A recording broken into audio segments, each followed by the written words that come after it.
Hello and welcome again. First thing I'd like to say, since it's New Year's Eve, that I would like to wish everyone viewing a Happy New Year. Yesterday my son and I went to a friend's house, and he's got a range set up in his backyard, so we took several 62 calibers out and shot them.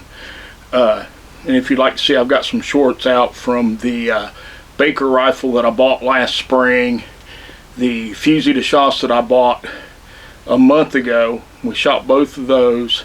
He wanted to shoot my 62 rifle, so he did that, and he actually hit the target with it. He was shooting much better than I was. And the other gun that we had was this one here. Now this is a gun that I've had for a while. I bought it as a Canoe Gun, although there's no documentation for them specifically making guns for use in canoes in the 18th century. But it's basically an English or an American style trade gun. I'm going to take these blocks out so we can look at it here. But it's got a 24-inch barrel, octagoned around. It's I don't know if you'll be able to see it, but it's made by Jackie Brown.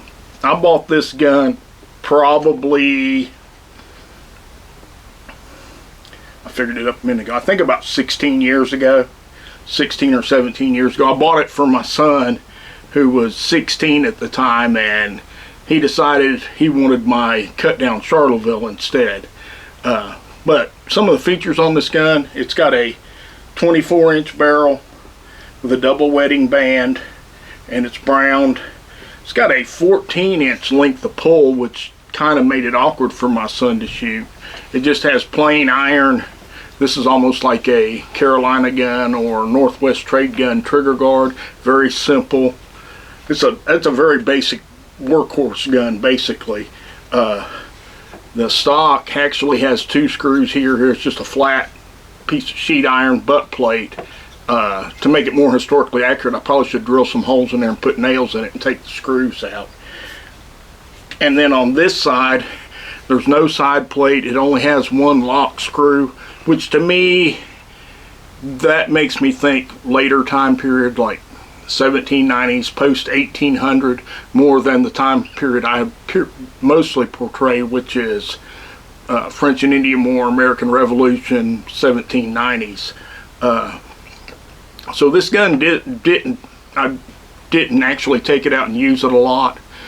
And the thing, like I said, about canoe guns, when you get into the later fur trade area, into the 1810s, 20s, once they get out west, a lot of natives would take their guns and cut them down like this for what they would call a pony gun.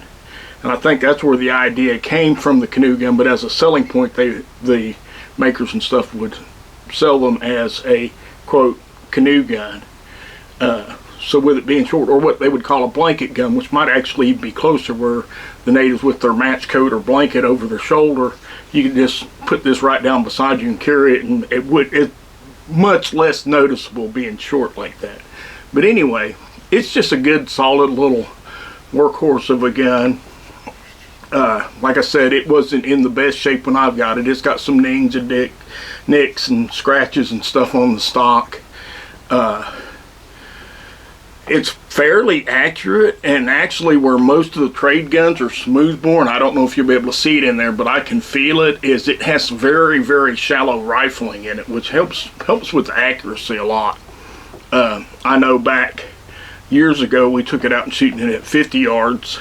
I could put a ball in a paper plate size target easy.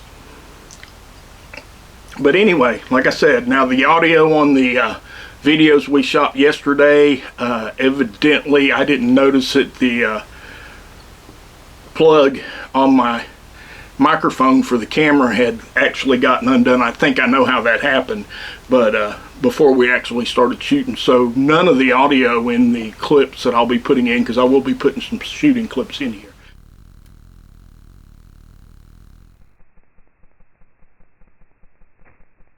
But anyway, like I said, this is just one of the guns, been in my collection for a while. But anyway, I hope you enjoy this little look at this gun. And again, wishing everybody a Merry Christmas and a Happy New Year. And we'll see y'all next year. Thank you.